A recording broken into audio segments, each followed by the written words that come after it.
Balochistan train حملے میں را ملوث ہے، بھارت کا احتساب نہ ہوا تو اگلا حملہ زیادہ معصوم جانے لے سکتا ہے۔ خالصہ رہنما سکھ فار جسٹس گریتونت سنگھ پنو نے اپنے ایک بیان میں کہا کہ بلوچستان میں ٹرین دہشت گرد حملے میں بھارت کی بدنام زمانہ خفیہ ایجنسی را ملوث ہے۔ عالمی ادارے بھارتی قومی سلامتی کے مشیر اجیت دوول اور را کے خلاف کارروائی کریں۔ انہوں نے کہا کہ بھارت پاکستان کے خلاف خفیہ جنگی حکمت عملی کی بلیو پرنٹ پر عمل کر رہا ہے۔ مودی کا بھارت صرف علاقائی خطرہ نہیں بلکہ یہ ایک مکمل دہشت گرد حکومت ہے۔ مودی حکومت پرتشدد بین الاقوامی جبر میں مصروف ہے۔ گریتونت سنگھ پنو کا کہنا تھا کہ بلوچستان ٹرین حملہ بھارت کی جارحانہ دفاعی نظریے کا ثبوت ہے۔ بھارت خفیہ دہشت گرد کارروائیوں سے پڑوسی ممالک کو غیر مستحکم کرنا چاہتا ہے اور بیرون ملک مخالفین کے قتل، انتہا پسندی اور سرحد پار دہشت گردی میں ملوث ہے۔ سیکیورٹی ذرائع کا بتانا ہے کہ فورسز کے آپریشن کے دوران حملہ آور افغانستان میں اپنے آقاؤں سے بھی رابطے میں ہیں۔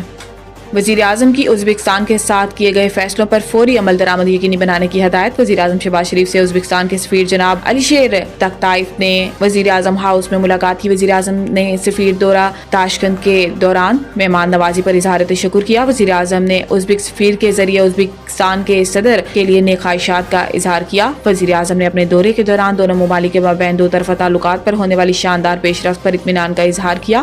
شعبہ کانکنی، معدنیات، ریلوے اور قابل تجدید توانائی میں تعاون پر گفتگو ہوئی۔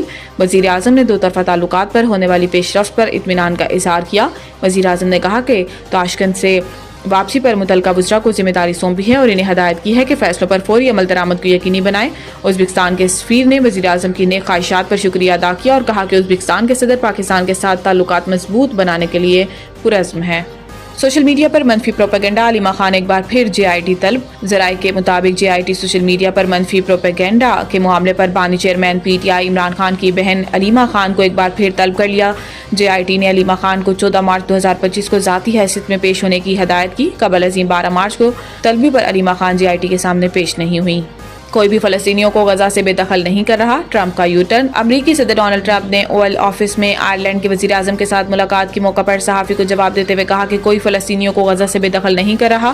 دوسری جانب فلسطینی مزاحمتی تنظیم حماس کی جانب سے غزہ سے کسی کو بے دخل نہ کرنے کی امریکی صدر کے بیان کا خیر مقدم کیا گیا۔ واضح رہے کہ ڈونلڈ ٹرمپ نے گزشتہ ماہ اسرائیلی وزیر اعظم نیتن یاہو کے ساتھ وائٹ ہاؤس میں مشترکہ پریس کانفرنس کرتے ہوئے کہا تھا کہ امریکہ غزہ کی پٹی پر قبضہ کر لے گا، ہم اس کے مالک ہوں گے، جس کا مقصد اس علاقے میں استحکام لانا اور ہزاروں ملازمتیں پیدا کرنا ہے۔ ٹرمپ کی جانب سے محصور فلسطینی علاقے غزہ پر قبضے کے بیان پر مسلم ممالک کے ساتھ ساتھ چین، روس اور یورپی ممالک سمیت دنیا بھر سے مذمتی بیانات سامنے آئے ہیں۔